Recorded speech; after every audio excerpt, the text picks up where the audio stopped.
امید کرتے ہیں کہ بچوں آپ خیریت سے ہوں گے۔ جون کی گرمی اپنے عروج پہ ہے اور اللہ تعالیٰ کی بے حد رحمت ہے کہ ہم سب اپنا وقت جو ہے قیمتی کرنے کے لیے اور دین سیکھنے کے لیے اور اپنی زندگیاں خوبصورت کرنے کے لیے کچھ وقت ہم لوگ نکال کے اکٹھے ہو گئے۔ ہمیشہ کی طرح کچھ باتیں ہوں گی، کچھ کہانیاں ہوں گی۔ پچھلے پروگرام سے بچوں ہم لوگ ایفائے عہد یعنی وعدہ پورا کرنے کے اوپر بات کر رہے ہیں، اور یہ وعدہ ہوتا کیا ہے اس کے اوپر بھی بات کریں گے۔ آج مزید آپ کو کچھ واقعات سنائیں گے، اور یہ واقعات ہمیں بچوں نے لکھ کے بھیجے ہیں، تو ہم بچوں کے جو لکھے ہوئے واقعات ہیں وہ بھی سنائیں گے آپ کو، اور یہ بھی بتائیں گے کہ وعدہ ہماری زندگی میں کس طرح سے داخل ہو سکتا ہے اور کیسے ہم اس کو پورا کر سکتے ہیں۔ ماشاءاللہ آج ہمارا 51 سیشن ہو گئے، 51 سیشن ہو گئے، اور انشاءاللہ اگلے ہفتے جب ہم اس وقت ملیں گے تو ہم پورے 52 یعنی کہ 1 سال ہو جائے گا ہمارے اس پروگرام کو شروع کیے ہوئے۔ جیسا کہ پچھلے کئی ہفتوں سے ہم بات کر رہے ہیں اور یہ بات ہم کرتے چلے جائیں گے کہ دین کا مطلب عبادات تو ہے ہی، لیکن دین کا مفہوم ہے کہ 24 گھنٹے کی زندگی میں تمام اعمال اللہ کے احکامات اور حضور پاک صلی اللہ علیہ وسلم کے طریقوں کے مطابق آ سکیں۔ جب ہماری زندگی اس کے اوپر آئے گی کہ جو رسول پاک صلی اللہ علیہ وسلم کے طریقے ہیں اور اللہ کے حکم کے مطابق ہم ان پہ عمل کر رہے ہیں، تو زندگی بے حد خوبصورت ہو جاتی ہے۔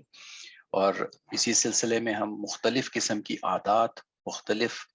اپنے کردار کے اندر تبدیلی اور اس کے اندر خوبصورتی لانے کی بات کرتے رہتے ہیں، تو یہ آہستہ آہستہ انشاءاللہ ہماری زندگیوں کو بہت خوبصورت بنا دے گی، بلکہ ڈسٹنگوشڈ کر دے گی، یعنی دوسرے لوگوں سے مختلف کر دے گی، اور انشاءاللہ دین پہ عمل کرنا بھی ہمارے لیے آسان رہے گا۔ پچھلے ہفتے یاد ہوگا بچوں کہ ہم نے حضرت حذیفہ رضی اللہ عنہ کی ایفائے عہد کے بارے میں ایک واقعہ سنایا تھا کہ غزوہ بدر میں باوجود اس کے کہ مسلمانوں کو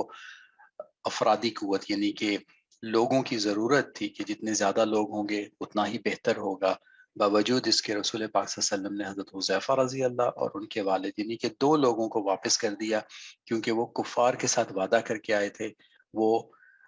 بدر میں لڑیں گے نہیں۔ تو حضرت حذیفہ رضی اللہ عنہ نے تمام غزوات میں شرکت کی تھی سوائے بدر کے، جس کی وجہ ہم نے پچھلے ہفتے بتائی تھی۔ تو یہ تو کہانی صحابہ کی زندگی سے کہ صحابہ جو ہے اور رسول پاک صلی اللہ علیہ وسلم وعدے کی اہمیت کو کتنا جو ہے وہ اس کے اوپر اہمیت سمجھتے تھے اور اس کو اہمیت دیتے تھے اور سکھاتے بھی تھے اپنے صحابہ کرام کو، اور یہ تعلیم ہم سب کے لیے بھی ہے کہ ہم سیکھ سکیں وعدے کی اہمیت اور وعدے پہ عمل کرنا کتنا ضروری ہوتا ہے۔ وعدہ ہوتا کیا ہے؟ وعدہ یہ ہوتا ہے کہ ہم اگر کسی چیز کا اقرار کر لیں کہ ہاں ہم یہ کام کریں گے یا ہم نے یہ ایکشن لینا ہے اور اس کے اوپر ہمیں پھر عمل کرنا ہے، تو یہ وعدہ ہے۔ اور وعدہ جو ہے وہ زبانی بھی ہوتا ہے، تحریری بھی ہوتا ہے، جس کو ایگریمنٹ بھی کہتے ہیں۔ وعدہ بچوں یہ بھی ہے کہ جب آپ کو اسکول کا کام دیا جاتا ہے اور آپ کے استاد یا آپ کے ٹیچر بتاتے ہیں آپ کو کہ یہ کام کرنا ہے اور آپ اس پہ خاموش رہتے ہیں، تو اس کا مطلب ہے کہ آپ اس کام کو مان رہے ہیں کہ ہاں ہم یہ کام کریں گے، تو آپ ایک وعدے میں داخل ہو رہے ہیں۔ اور اگلے دن اگر آپ وہ کام کر کے نہیں دیتے تو یہ بھی وعدہ خلافی ہے۔ اگر آپ سمجھتے ہیں کہ کوئی کام مشکل ہے اور اس وعدے پہ آپ نہیں آ سکیں گے یا آپ کا وعدہ قائم نہیں رہ سکے گا، تو اس پہ ہم اگلی سلائیڈز میں سمجھتے ہیں کہ وعدے کو حاصل کیسے کیا جائے اور اس کے آسان طریقے کیا ہیں کہ وعدہ اگر کر لیا جائے تو اس کے اوپر ہم قائم کیسے رہ سکتے ہیں۔ سب سے پہلے یہ کہ وعدہ کرنے سے پہلے بچوں خوب سوچ لیں کہ یہ کام جائز ہے، نمبر 1، اور نمبر 2 کہ آپ کر سکتے ہیں، کہ یہ کام جائز ہے اور آپ کام کر سکتے ہیں تو وعدہ کریں۔ جیسے کلاس میں ٹیچر نے آپ کو کام دیا تو یہ کام جائز ہے، اب آپ کو یہ دیکھنا ہے کہ کیا آپ یہ کام کر سکتے ہیں، تو آپ ٹیچرز کی بات مان لیتے ہیں اور اگلے دن وہ کام کر کے دیں۔ یا گھر کے کوئی کام ہے یا دوستوں کے ساتھ آپ کوئی وعدہ کرتے ہیں جو کہ جائز کاموں کا ہے اور وہ آپ کر بھی سکتے ہیں، تو آپ اس کام کا وعدہ کریں، نہیں تو وعدہ نہ کریں۔ اب فرض کیا کہ آپ کی کلاس کا کام جو ہے وہ بہت زیادہ ہے اور آپ سمجھتے ہیں کہ آج تو ختم نہیں ہو سکتا، تو اس کے بہتر طریقہ یہ ہے کہ آپ ٹیچر سے بات کر لیں کہ کیا اس کام کو ہم 2 دن بعد دے سکتے ہیں یا 3 دن بعد دے سکتے ہیں، تاکہ آپ کو کچھ وقت مل سکے۔ لیکن اگر آپ کے اساتذہ اور آپ کے ٹیچر سمجھتے ہیں کہ اسی دن میں کام ہو سکتا ہے تو پھر آپ کو ان کی بات مان لینی چاہیے، اور پھر اس وعدے کے اوپر آپ ڈٹ جائیں، اور شام کو دوپہر میں جب گھر واپس آئیں تو اس کو مکمل طور پہ کر کے جائیں۔ تو یہ تو ایک مثال ہے، اس طرح سے زندگی میں دیگر واقعات ہیں جو کہ آپ کو کہیں پہ آپ وعدہ کرتے ہیں یا کہیں پہ آپ اس چیز کا پرومس کرتے ہیں کہ آپ کو کام کرنا ہے، تو پہلے یہ دو باتیں سوچ لیں اور پھر اس کا اقرار کر لیں کہ جی ہم یہ کام کریں گے، اس بات کی تائید کر لیں کہ ہم یہ کام کریں گے۔ اچھا، یہ تو ایک بات ہو گئی۔ دوسری بات اس کے اوپر ہو گئی کہ جب وعدہ کر لیں تو اب اللہ کریم سے مدد مانگیں کہ اے اللہ ہماری مدد فرمائیں کہ ہم اس وعدے کو پورا کر سکیں۔ بلال کی کہانی میں ابھی انہوں نے وعدہ کیا کہ وہ لڑیں گے نہیں اور فرما بردار بچوں کی طرح رہیں گے، اور ساتھ ہی میں انہوں نے اللہ سے دعا بھی مانگی۔ تو اللہ سے دعا کیجئے کہ اللہ تعالیٰ آپ کو وعدہ پورا کرنے کی مدد بھی دیں۔ ہم دوبارہ وہی اگزامپل مثال لیتے ہیں اسکول کے کام کی، کہ اگر آپ کو اب ٹیچر نے کام دے دیا اور آپ نے کام لے لیا تو اس وقت بھی اور گھر آ کے بھی دعا کرتے رہیں کہ اے اللہ مجھے جو ہے یہ کام کرنے میں مدد فرما، اور پھر پوری کوشش کریں۔ مختلف جو آپ کی دوسری سرگرمیاں ہیں، دوسرے کام ہیں، ان کو چھوڑ دیں اور کوشش کریں کہ وہ کام پورا ہو جائے۔ ہو سکتا ہے کہ اس دن آپ کو کھیلنے کودنے کا وقت نہ مل سکے، ہو سکتا ہے کہ اس دن گھر والے کہیں جا رہے ہیں اور آپ کو جانے کا وقت نہ مل سکے، تو کوئی بات نہیں، چونکہ آپ نے وعدہ کیا ہوا ہے تو آپ کوشش کریں کہ پہلے کام کر لیں وہ، اور اس کے بعد باقی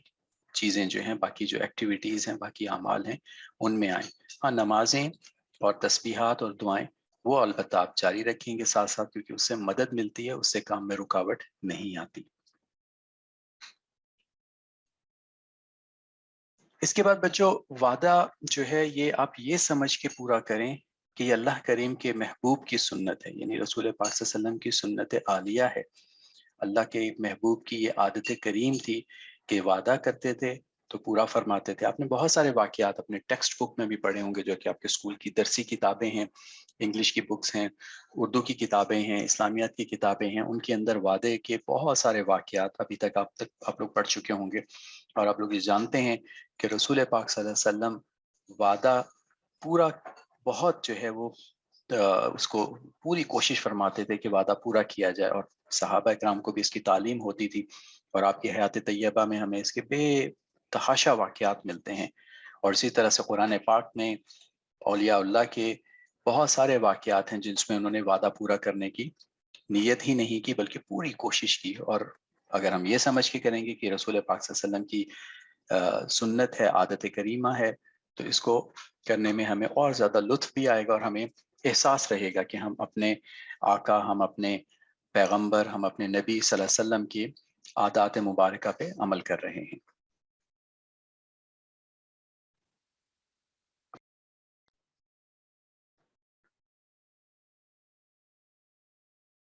آخر میں والدین سے استدعا کہ آپ بھی گھروں کے اندر وہ ماحول بنائیں کہ بچے اس عمل پہ آسانی سے آ سکیں۔ ایک لفظ یوز ہوتا ہے ایکو سسٹم، یعنی کہ ارد گرد کا ماحول ایسا ہو کہ اعمال پہ عمل کرنا، اعمال پہ آنا آسان ہو جاتا ہے۔ تو اگر والدین بھی عمل فرما رہے ہیں تو بچوں کو عمل کرنا آسان ہو جائے گا، اور اس چیز کو گھر کے اندر بہت توجہ کے ساتھ کہ جب وعدہ کیا جائے اس کو پورا کریں، اور پھر بچوں کو بتایا بھی جائے کہ دیکھیں ہم نے وعدہ کیا اور یہ پورا کیا۔ بار بار اس تکرار سے امید کرتے ہیں کہ یہ اس عمل کے اوپر ہم سب انشاءاللہ العزیز آ جائیں گے، اور اس کے اوپر عمل کرنا سے نہ صرف ہم اپنے دین کی ایک رکن پورا کر رہے ہیں جو کہ وعدہ عہد کے اوپر ہے، بلکہ یہ ہماری شخصیت کو ہمارے اسکولوں کے اندر، گھروں کے اندر، معاشرے کے اندر، دفاتر کے اندر، ہر جگہ ہماری شخصیت کو بہت خوبصورت اور نمایاں بنائے گی، اور لوگ ہم پہ یقین کرنا شروع کر دیں گے کہ یہ لوگ جب وعدہ کرتے ہیں تو اس کو پورا بھی کرتے ہیں۔ کچھ بچوں نے ہمیں وعدے کے اوپر کچھ کہانیاں لکھ کے بھیجی، جس میں ایک کہانی، جس میں ہمیں پوری کہانی تو نہیں مل سکی، یہ کہانی حجاج بن یوسف کے دور کی ہے، اور اس میں ان بچوں نے ایک واقعہ لکھ کے بھیجا ہے کہ ایک صاحب تھے جن کا نام قتیبہ بن مسلم تھا۔ یہ حجاج بن یوسف کے دور میں تھے، اور ان کا تعلق تابعین میں سے ہے یا تبع تابعین میں سے ہے۔ تابعین وہ ہوتے ہیں جنہوں نے صحابہ کرام کو دیکھا، اور تبع تابعین وہ جنہوں نے تابعین کو دیکھا ہوتا ہے۔ تو ان کے حوالے ایک قیدی کیا حجاج بن یوسف نے، جس کی گردن اڑائی جانی تھی، یعنی کہ اس کو قتل کر دینا تھا۔ لیکن ان صاحب نے ان کو ریکویسٹ کی، ان کو درخواست کی کہ آپ مجھے چھوڑ دیں تاکہ میں گھر والوں کو کچھ وصیت کر دوں، اور جو میرے ذمہ کام ہے وہ میں کر کے آ جاؤں، تو میں انشاءاللہ واپس آ جاؤں گا، اور پھر جو بھی میرے لیے حکم ہوگا وہ ہو جائے گا۔ تو انہوں نے اپنے اس عہد پہ ان کو چھوڑ دیا۔ اب اس کے بعد تو وہ حجاج بن یوسف بہت غصے ہوا، اور اس کو یہ بھی تھا کہ اگر وہ شخص نہیں آتا تو ان کو جو ہے اس کے بدلے میں قتل کر دیا جائے گا۔ لیکن بہرحال وہ شخص اپنا چونکہ وعدہ پورا کر چکا تھا، تو وہ مقررہ وقت پہ واپس بھی آیا، اور اس کے واپس آنے کے بعد نہ صرف اس کی گلو خلاصی یعنی کہ اس کو نجات ملی، بلکہ ان کو بھی نجات مل گئی۔ تو یہ تو ہماری ایک تاریخ کا واقعہ تھا۔ کہانی یہ ہمیں پوری نہیں مل سکی، نہیں تو ہم اس کا دوسرا حصہ بھی آپ سے شیئر کر لیتے۔ اور دوسرا واقعہ جو ہے وہ حضرت جریر رضی اللہ عنہ کا ہے، جنہوں نے، جو کہ رسول پاک صلی اللہ علیہ وسلم کے دور میں تھے، اور انہوں نے ان کی پوری کوشش ہوتی تھی کہ جو بھی ان کے ذمہ کام ہو وہ اس کو پورا کریں، لوگوں کا حق ادا کریں۔ تو اسی سلسلے میں بچوں نے ہمارے ساتھ کہانی شیئر کی کہ ان کو ایک گھوڑا خریدنا تھا، تو ان کے خادم گھوڑے کے مالک کو اور گھوڑا لے آئے۔ قیمت طے ہوئی تھی 300 درہم، لیکن ان کو چونکہ معلوم تھا کہ یہ گھوڑا قیمتی گھوڑا ہے، تو اس کی قیمت بڑھاتے بڑھاتے 800 درہم تک لے گئے، اور پھر انہوں نے 800 درہم دے کے وہ گھوڑا خرید لیا۔ جب ان سے پوچھا گیا کہ یہ گھوڑے کا مالک تو 300 درہم میں بھی خریدنے پر تیار تھا، تو آپ نے اپنا نقصان کیوں کیا؟ تو آپ نے فرمایا کہ گھوڑے کے مالک کو اس کی قیمت کا اندازہ نہیں تھا، اور میں نے اس کی خیر خواہی کی، کیونکہ میں نے رسول پاک صلی اللہ علیہ وسلم سے وعدہ کیا تھا کہ ہمیشہ مسلمانوں کی خیر خواہی کروں گا۔ دیکھیں انہوں نے وعدہ کیا کیا تھا؟ مسلمانوں کی خیر خواہی ہمیشہ کریں گے۔ اور جب ان کے سامنے ایک معاملہ آیا جس میں ایک طرف ان کے سامنے دولت تھی اور دوسری طرف ان کے سامنے وعدے کی پورا کرنا تھا، تو انہوں نے وعدے کو پورا کیا اور اس پیسے کی پرواہ نہیں کی، بلکہ ان شخص کو وہ پیسے دیے جو کہ بنتے تھے، جو کہ ان کو بھی نہیں معلوم تھے۔ تو یہ بہت دو خوبصورت کہانیاں ہیں۔ امید کرتے ہیں کہ بچوں، جو پچھلے ہفتے ہم نے اس کے اوپر کہانیاں بتائیں، اور آج طریقے ہم نے اس کے اوپر بیان کیے، اور ساتھ ہی میں ہم نے مزید کچھ کہانیاں سنی، اللہ کرے گا کہ وعدے کا ایفا جو ہے وہ ہماری زندگیوں کے اندر آ جائے گا، اور ہم بھی وعدہ پورے کرنے والوں میں سے ہو جائیں گے۔ اس کی آپ گھر پہ کوشش، مشق، پریکٹس کرتے رہیں، تاکہ آہستہ آہستہ ہماری زندگیوں کے اندر وعدہ پورا کرنے کے معاملات آ جائیں، اور ہم وعدہ پورا کرنے والوں میں سے ہو جائیں۔ اللہ تعالیٰ اس پہ عمل کرنے کی ہمیں توفیق عطا فرمائے اور آسانیاں بھی دے، آمین۔ وقت ہوتا ہے قصص الانبیاء کا۔ سیدنا موسیٰ علیہ السلام کی کہانی چل رہی تھی، اور ہم لوگ جو ہے پچھلے ہفتوں میں ان کی پیدائش کے واقعات سے لے کے ان کی نبوت، اور اس کے بعد فرعون کے دربار میں آنا، اور فرعون کو اسلام کی دعوت دینا، اور جادو کے واقعات سن چکے ہیں۔ آج اسے آگے کے واقعات سنتے ہیں، اور پھر ہم سنیں گے کہ اس میں ہمارے لیے کیا اسباق ہیں۔ تو گوھر صاحب سے ہم درخواست کرتے ہیں کہ ہمیں کہانی سنائیں، اور پھر ہم اس کے اسباق بیان کریں گے۔ السلام علیکم ورحمۃ اللہ وبرکاتہ۔ ایک بار پھر السلام علیکم ورحمۃ اللہ وبرکاتہ۔ بچوں، حضرت سیدنا موسیٰ علیہ السلام کی کہانی کا تیسرا حصہ آج ہم آپ کو سنائیں گے۔ ہم نے آپ کو پہلے بتایا تھا کہ جب بہت بڑا میدان سج گیا، جادوگر بھی آ گئے، سب لوگ آ گئے، اور جادوگروں نے اپنا جادو دکھایا، اور حضرت موسیٰ علیہ السلام نے اللہ کے حکم سے جب اپنا عصا پھینکا، اور وہ بہت بڑا اژدہا بن گیا، اور جادوگروں کی رسیوں کو اور ان کی لکڑیوں کو، جو کہ جادو کی وجہ سے سانپ نظر آ رہے تھے، ان سب کو کھا گیا۔ یہ دیکھ کر سب جادوگر ایمان لے آئے، اور اسی وقت انہوں نے توبہ کر لی۔ جب فرعون نے یہ دیکھا کہ جادوگر ایمان لے آئے ہیں، تو وہ ان کے اوپر بہت شدید غصہ ہوا۔ اس نے ان کو کہا کہ تم میرے کہنے سے پہلے ہی ایمان لے آئے، یعنی مجھ سے پوچھے بغیر ہی ایمان لے آئے۔ یقیناً یہ تمہارا بڑا ہے، یعنی تم نے انہی سے جادو سیکھا ہے، یہ جادو میں تمہارا استاد ہے، اور تم لوگ میرے خلاف سازش کر رہے ہو۔ لیکن جادوگروں کو اس کا کوئی اثر نہ ہوا۔ پھر فرعون نے کہا کہ میں تم لوگوں کو بہت سخت عذاب دوں گا، میں تم لوگوں کو پاؤں مختلف سمتوں سے کاٹ دوں گا، اور تم لوگوں کو سولی پہ چڑھا دوں گا۔ لیکن اس کے باوجود بھی بہت اس کے باوجود بھی جادوگروں کے اوپر ذرا بھی اثر نہ ہوا اور اللہ کے اوپر ایمان لے آئے، اور انہوں نے اللہ تعالیٰ سے دعا کی کہ اللہ تعالیٰ ہمارے اوپر صبر کو انڈیل دے اور ہمیں معاف فرما دے اور ہمیں ثابت قدمی عطا فرما۔ تو بچوں، پھر جادوگروں کو فرعون کے کارندوں نے پکڑ لیا اور ان کو بہت برے طریقے سے شہید کر دیا، لیکن انہوں نے بہت ہی زیادہ صبر کا مظاہرہ کیا۔ اس کے بعد حضرت موسیٰ علیہ السلام اپنی قوم کی طرف گئے اور ان کو دعوت دیتے رہے، یہاں تک کہ دعوت دیتے دیتے جب فرعون کو پتہ لگا کہ حضرت موسیٰ علیہ السلام اپنی دعوت سے باز نہیں آئے، تو انہوں نے اس کو حضرت موسیٰ علیہ السلام اور حضرت ہارون علیہ السلام کو قتل کرنے کا منصوبہ بنایا۔ تو اپنے دربار کے اندر یہ مشورہ ہو رہا تھا کہ انہی میں سے ایک شخص تھا جو کہ حضرت موسیٰ علیہ السلام کے اوپر ایمان لے آیا تھا۔ تو انہوں نے کہا کہ تم حضرت موسیٰ علیہ السلام کو کس وجہ سے مار رہے ہو؟ اگر تو وہ نبی ہوا، سچا ہوا، تو پھر تو وہ جو کہہ رہا ہے کہ عذاب وہ تم پہ آ کر رہے گا، اور اگر وہ جھوٹا ہوا تو تم اس کے پیچھے کیوں جاتے ہو؟ لیکن اس کے باوجود فرعون جو ہے وہ بہت غصے میں آ رہا تھا، اور وہ چاہ رہا تھا کہ حضرت موسیٰ علیہ السلام اور حضرت ہارون علیہ السلام کو قتل کرے، اور اس نے بنی اسرائیل کو تنگ کرنے کا ایک طریقہ اور یہ بنایا کہ اس نے بنی اسرائیل کو، ان کی اولاد کو پھر سے قتل کرنا شروع کر دیا۔ یہ دیکھ کر بنی اسرائیل والے بہت پریشان ہوئے، وہ حضرت موسیٰ علیہ السلام کے پاس گئے۔ حضرت موسیٰ علیہ السلام نے اللہ تعالیٰ سے دعا کی تو فرعون کے اوپر اللہ تعالیٰ نے ٹڈیوں کا عذاب بھیجا۔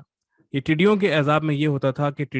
بہت سی ٹڈیاں وہاں پر آ گئیں اور آ کر ان کی ساری فصلیں تباہ کر دیں اور سب کچھ تباہ کر دیا، جو کچھ کھانا پینا تھا وہ سب کچھ تباہ ہو گیا۔ تو جب اس عذاب سے بہت تنگ آ گئے اور بہت قحط پڑ گیا، تو وہ موسیٰ علیہ السلام کے پاس آئے، کیونکہ ان کو پتہ لگ گیا کہ اور تو کوئی طریقہ نہیں ہے اس عذاب سے بچنے کا۔ انہوں نے کہا کہ اگر آپ اس عذاب کو ہم سے دور کر دیں تو پھر ہم آپ کے اوپر ایمان لے آئیں گے اور بنی اسرائیل کو آپ کے ساتھ بھیج دیں گے۔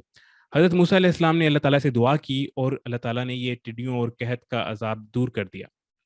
لیکن فرعون اپنے وعدے سے پھر ہٹ گیا اور پھر دوبارہ بنی اسرائیل کے اوپر ظلم و ستم کرنا شروع کر دیا۔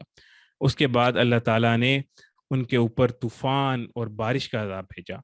پہلے بہت طوفان آیا اور بہت بارش ہوئی، یہاں تک کہ بہت سا پانی اکٹھا ہو گیا کہ کوئی فصلیں بھی نہیں اگ سکتی تھیں، کچھ بھی نہیں ہو سکتا تھا۔ کچھ دیر اس کو انہوں نے برداشت کیا، لیکن اس سے بھی وہ بہت تنگ آ گئے اور انہوں نے پھر فرعون نے حضرت موسیٰ علیہ السلام سے کہا کہ آپ اللہ سے دعا کریں کہ یہ عذاب ہم سے ہٹ جائے تو ہم آپ پر ایمان لے آئیں گے اور بنی اسرائیل کو آپ کے ساتھ بھیج دیں گے۔ حضرت موسیٰ علیہ السلام نے اللہ تعالیٰ سے دعا کی، اللہ تعالیٰ نے اس عذاب کو ہٹا دیا، لیکن فرعون نے پھر اپنے وعدے کی خلاف ورزی کی اور پھر ماننے سے انکار کر دیا اور اپنی اسی روش پہ قائم رہا۔ پھر اللہ تعالیٰ نے ان کے اوپر خون کا عذاب بھیجا کہ جب بھی کسی چیز میں سے وہ لوگ پانی پینے کی کوشش کرتے تھے، پانی پینے لگتے تھے، تو وہ پانی خون بن جاتا تھا۔ اگر کسی مٹکے سے پانی ڈالتے تھے تو پانی کی بجائے اس میں سے خون نکلتا تھا۔ اس سے بھی وہ بہت زیادہ پریشان ہوئے۔ انہوں نے پھر توبہ کی اور پھر کہا کہ ہم بنی اسرائیل کو آپ کے ساتھ بھیج دیں گے۔ حضرت موسیٰ علیہ السلام نے اللہ تعالیٰ سے دعا کی اور وہ عذاب ہٹ گیا، لیکن فرعون اور اس کے لوگوں نے پھر نافرمانی کی۔ اس طرح اس کے بعد ان کے اوپر مینڈکوں کا عذاب آیا کہ ہر چیز میں سے مینڈک نکل آتے تھے۔ جب وہ کھانا کھانے لگتے تھے اس کے اندر سے بھی مینڈک نکل آتے تھے، اور پلیٹوں میں سے بھی، ہر چیز میں سے ان کے مینڈک نکل آتے تھے۔ اس کے بعد بھی وہ حضرت موسیٰ علیہ السلام کے پاس گئے اور انہوں نے دعا کی درخواست کی، تو حضرت موسیٰ علیہ السلام کی دعا سے اللہ تعالیٰ نے وہ عذاب بھی ہٹا دیا۔ پھر ایک عذاب ان کے اوپر یہ آیا کہ ان کی ہر چیز میں جوئیں پڑ گئیں، ان کے جسموں کے اندر، ان کے بالوں کے اندر، ان کے کپڑوں کے اندر، ہر چیز کے اندر جوئیں پڑ گئیں، جس سے وہ بہت زیادہ تنگ ہوئے۔ بالآخر انہوں نے دوبارہ حضرت موسیٰ علیہ السلام کے پاس گئے اور ان سے کہا کہ ہم آپ پر ایمان لے آئیں گے، آپ اللہ تعالیٰ سے ہمارے لیے درخواست کریں، اس عذاب کو دور کروا دیں۔ حضرت موسیٰ علیہ السلام نے پھر دعا کی، اللہ تعالیٰ نے پھر وہ عذاب دور کر دیا۔ لیکن اس کے باوجود فرعون اپنے تکبر کے اندر تھا اور وہ ایمان نہیں لا رہا تھا، اور اس نے حضرت موسیٰ علیہ السلام اور حضرت ہارون علیہ السلام کو قتل کرنے کا منصوبہ بھی بنایا۔ پھر حضرت موسیٰ علیہ السلام نے اللہ تعالیٰ سے دعا کی کہ اللہ تعالیٰ فرعون سے ہمیں نجات دلائے۔ اللہ تعالیٰ نے حضرت موسیٰ علیہ السلام کو حکم دیا کہ آپ رات کے وقت اپنی قوم یعنی بنی اسرائیل کو لے کر نکل جائیں۔ ایک چیز ان عذابوں کے اندر اور خیال رکھنے والی ہے کہ جب یہ عذاب آتے تھے تو یہ قطبیوں پہ آتے تھے، یعنی قطبی جو فرعون اور اس کی قوم والے تھے ان پہ آتے تھے۔ جو بنی اسرائیل اور حضرت موسیٰ علیہ السلام کے ماننے والے تھے ان کے اوپر یہ عذاب نہیں آتے تھے، ان کو ان عذابوں نے بالکل نہیں ستایا۔ یعنی جب خون کا عذاب آیا تو جب قطبی پانی پی رہے ہوتے تھے تو ان کا پانی خون بن جاتا تھا، لیکن جب بنی اسرائیل کے لوگ پانی پیتے تھے تو ان کا پانی خون نہیں بنتا تھا۔ اسی طرح باقی عذاب بھی بنی اسرائیل پر نہیں آئے، صرف فرعون اور اس کے لوگوں پر آئے۔ تو رات کے وقت حضرت موسیٰ علیہ السلام بنی اسرائیل کو لے کر نکل گئے۔ جب حضرت موسیٰ علیہ السلام نکلے تو فرعون کو بھی اس کی خبر ہو گئی، تو فرعون بھی تیاری کر کے حضرت موسیٰ علیہ السلام کے پیچھے پہنچ گیا۔ حضرت موسیٰ علیہ السلام اپنی قوم کو لے کر نکلے، آگے گئے تو آگے بہت بڑا سمندر تھا، اس سمندر سے پار ہونے کا کوئی طریقہ نہیں تھا، اور پیچھے سے فرعون بھی پہنچنے لگ گیا۔ بنی اسرائیل فرعون کے لشکر کو دیکھ رہے تھے اور وہ سب بہت زیادہ ڈر رہے تھے کہ اب کیا ہوگا، آگے سمندر ہے اور پیچھے فرعون ہے، فرعون کا لشکر تو آ کر ہمیں مار دے گا، ہمیں تباہ و برباد کر دے گا۔ وہ حضرت موسیٰ علیہ السلام کے پاس آئے، حضرت موسیٰ علیہ السلام نے ان کو تسلی دی کہ اللہ ہمارے ساتھ ہے، پریشان نہ ہو۔ پھر اللہ تعالیٰ نے حضرت موسیٰ علیہ السلام کو حکم دیا کہ اپنا عصا اس پانی میں ماریں۔ جب حضرت موسیٰ علیہ السلام نے اپنا عصا، اپنی لاٹھی اس پانی میں ماری تو سمندر کے درمیان میں ایک سوکھا راستہ بن گیا۔ تو سمندر کے درمیان میں راستے بن گئے جن کے ذریعے بنی اسرائیل وہاں سے گزرنا شروع ہو گئے۔ تو ان رستوں سے جب بنی اسرائیل نے گزرنا شروع کیا تو فرعون نے دیکھا کہ یہ تو رستہ بن گیا ہے، میں بھی ان کے پیچھے چلتا ہوں، ان کو پکڑنے کی کوشش کرتا ہوں، اسی رستے پہ چلتا ہوں۔ تو فرعون بھی اسی رستے پر چلا، لیکن جب بنی اسرائیل کے لوگ وہ رستہ پار کر گئے، سمندر پار کر گئے، اور فرعون کا لوگ سمندر پار کرنے کے قریب ہوئے، جب اس کنارے کے قریب پہنچے تو اللہ تعالیٰ نے پھر سمندر کو حکم دیا، اور وہ جو دو پہاڑوں کی طرح لہریں بنی ہوئی تھی، وہ جو پہاڑوں کی طرح لہریں بنی ہوئی تھیں وہ آپس میں مل گئیں، اور فرعون اور اس کا لشکر تباہ و برباد ہو گیا۔ بس یہ تھی ہماری آج کی کہانی۔ اب میں ریکویسٹ کرتا ہوں عامر جواد صاحب سے کہ وہ ہمیں بتائیں کہ اس سے ہمیں کیا اسباق ملتے ہیں۔ السلام علیکم ورحمۃ اللہ وبرکاتہ۔ بچوں ایک بار پھر السلام علیکم ورحمۃ اللہ وبرکاتہ۔ پچھلے پروگرام سے ایک ہمارا سلسلہ یہ بھی چل رہا تھا کہ ہم معلوم کریں کہ اللہ تعالیٰ کی مہربانیاں اور اللہ کا رحم جو ہے متوجہ کرنے کے کیا طریقے ہیں۔ اب آج ہم کچھ بات کریں گے کہ اگر آزمائش آ جاتی ہے، جیسے کہ ابھی ہم سیدنا موسیٰ علیہ السلام کے واقعے میں سن رہے تھے کہ آزمائشیں جو ہیں وہ آتی ہیں، تو پہلے تو یہ سمجھتے ہیں کہ یہ آزمائشیں کیوں آتی ہیں، اور اگر آزمائشیں آ جاتی ہیں تو اس کا کیا مطلب ہے، اور پھر اس سے نکلنا ہمیں کس طرح سے نکل سکتے ہیں۔ تو اگر مسلمانوں پہ کوئی سختی اللہ کریم کی طرف سے آتی ہے، یہ آزمائش ہوتی ہے، اور اس پہ صبر سے کام لینا ہے، اور آخرت میں اس کے لیے بہت بڑی جزا ہے۔ تو آخرت میں تو جزا ہے ہی بچوں، بلکہ دنیا میں بھی جب انسان اس آزمائش سے گزر جاتا ہے تو اللہ تعالیٰ اس کو مزید مضبوط فرما دیتے ہیں، اس کے کام جو ہیں وہ مزید بہتر ہو جاتے ہیں، اور اس کو اور زیادہ بلندیوں کی طرف، رفتوں کی طرف اللہ تعالیٰ لے جاتے ہیں۔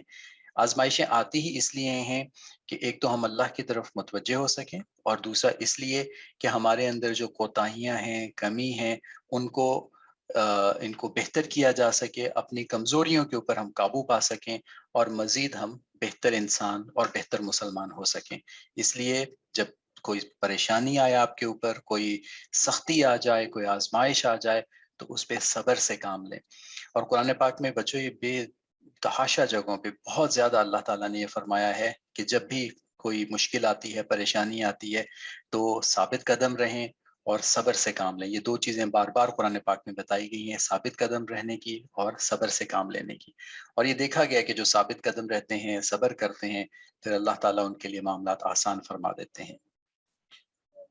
سیدنا موسیٰ علیہ السلام کی جو کہانی کا آخری حصہ آج ہم سن رہے تھے، اس میں سے ہمیں دوسرا سبق یہ بھی ملتا ہے کہ اللہ کریم انسان کو اس کی غلطی پر متوجہ کرتے رہتے ہیں۔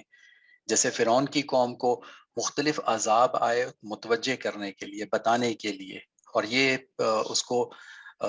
پروف کرنے کے لیے، ثابت کرنے کے لیے کہ یہ بغیر کسی وجہ کے نہیں ہو رہا، اس کے پیچھے وجہ ہے، کہ یہ تواتر کے ساتھ واقعات ہو رہے ہیں. تو اللہ تعالیٰ یہ ایک طرح سے انسان کو اپنے آپ کو درست کرنے کا موقع دیتے ہیں اور وہ اسباب مہیا کرتے ہیں کہ انسان درست ہو جائے. لیکن اگر ان تمام چیزوں کو انسان بھلا دیتا ہے، سرکشی میں آتا ہے، غرور کرتا ہے اور اپنی اصلاح نہیں کرتا، تو اللہ تعالیٰ اس کو مردود فرما کر عذاب میں مبتلا کرتے ہیں. تو اس کا بہترین طریقہ یہی ہے کہ جب بھی کوئی سختی پریشانی آئے، فوراً اللہ کی طرف متوجہ ہو کے اللہ کی بارگاہ میں غلطی کا اقرار کرنا چاہیے، استغفار توبہ کرنی چاہیے اور اللہ کی مدد کے اوپر پھر انسان کی نگاہ ہونی چاہیے. تیسری چیز جو کہ ہمیں آج کے واقعات سے پتہ چلی کہ مشکل کو آسانی میں اللہ کریم ہی بدل سکتے ہیں.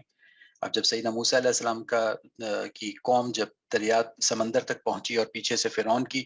جماعت آ رہی تھی اور یقیناً انہوں نے یلغار کرنی تھی اور ان کے اوپر حملہ کر کے ان کو ختم کر دینا تھا، تو اس وقت یہ اللہ ہی کی طرف متوجہ ہوئے اور اللہ نے پھر اس سمندر میں راستہ کھول دیا اور آپ اپنی قوم کے ساتھ حفاظت سے نکل گئے اور سیدنا موسیٰ علیہ السلام نکل گئے اور فرعون اور اس کی پورے کا پورا لشکر اس کے اندر ڈوب گیا. تو ہر مشکل میں اس سے ہمیں سبق ملتا ہے کہ ہم اللہ تعالیٰ سے ہی مدد مانگیں اور اللہ تعالیٰ کے احکامات کی اطاعت کرتے رہیں، وہ اللہ کے راستے پہ چلتے رہیں اور کسی بھی مشکل سے ڈر کے کفار کی نافرمانی والے راستے سے بچیں کہ کوئی ایسی سختی آ جائے، پریشانی آ جائے کہ اس میں بچنے کا طریقہ یہی ہو کہ گناہ میں ملوث ہوا جائے. جیسا کہ ابھی ہمارا جو معاشی نظام ہے جس کے اندر سود ہے، تو اب اس سے بچنے کی پوری کوشش کی جائے. یہ نہ ہو کہ چونکہ سودی نظام رائج ہے اور ہم اس سے بچ نہیں سکتے، تو اس کے اندر پھر انسان شامل ہو جائے اور پھر وہ اللہ کی نافرمانی کے راستے پہ چل پڑے. جہاں تک جو ممکن ہے وہاں تک ہمیں اپنے آپ کو بچانا ہے ان تمام چیزوں سے جس کو اللہ تعالیٰ نے منع فرمایا ہے، اور ان راستوں پہ چلنا ہے جس کو اللہ پاک نے بتایا ہے اور اس کے عمل کرنے کی ہمیں تلقین ہوئی ہے. اس کے بعد بچوں، جب تک انسان کا موت کا وقت نہیں آ جاتا اور انسان اپنی موت کو دیکھ نہیں لیتا، اللہ تعالیٰ اس وقت تک توبہ کو قبول فرماتے رہتے ہیں. فرعون کی قوم پہ جب آخری وقت آ گیا تو اس کے بعد ان کے لیے عذاب جو ہے وہ مستقل ہو گیا اور عذاب ان کے اوپر آ گیا. اس سے پہلے ان کے پاس بہت سارے ایسے مواقع تھے، چانسز تھے کہ وہ اللہ کی طرف رجوع کر کے اس سے بچ سکتے تھے. وہ نہیں بچے اور آخر میں جب بالکل موت قریب آ گئی تو اس وقت پھر ان کو اس طرح کی توبہ کا یا استغفار کا فائدہ نہیں ہوتا. اور اس سے ہمیں پتہ چلتا ہے کہ جیسے ہی کوئی گناہ ہو جائے یا جیسے ہی کوئی پریشانی آ جائے تو اللہ کریم کی طرف متوجہ ہو کر توبہ استغفار کرنا چاہیے تاکہ اس کام میں آسانی ہو. دو چیزیں بچوں مستقل ہیں، ایک یہ ہے کہ اپنی محنت اور ہر وقت محنت، یعنی کہ محنت مستقل محنت، اور دوسرا یہ ہے کہ اللہ تعالیٰ کی طرف توجہ. ان دو کا کمبینیشن، ان دو کا اشتراک سے ہماری زندگیوں کے اندر بے حد نکھار آ سکتا ہے اور ہماری زندگیوں کے بہت سارے معاملات درست ہو سکتے ہیں اور آخرت کی تو اس میں آسانیاں ہیں ہی. جلدی سے ہم بچوں کا کام دیکھ لیتے ہیں. حلیمہ صدیقی کا کام ہمیشہ کی طرح ماشاءاللہ بہت شاندار ہے، یاسر صدیقی کا بھی، اور اس کے بعد ہمارے پاس فاطمہ شہزاد ہیں.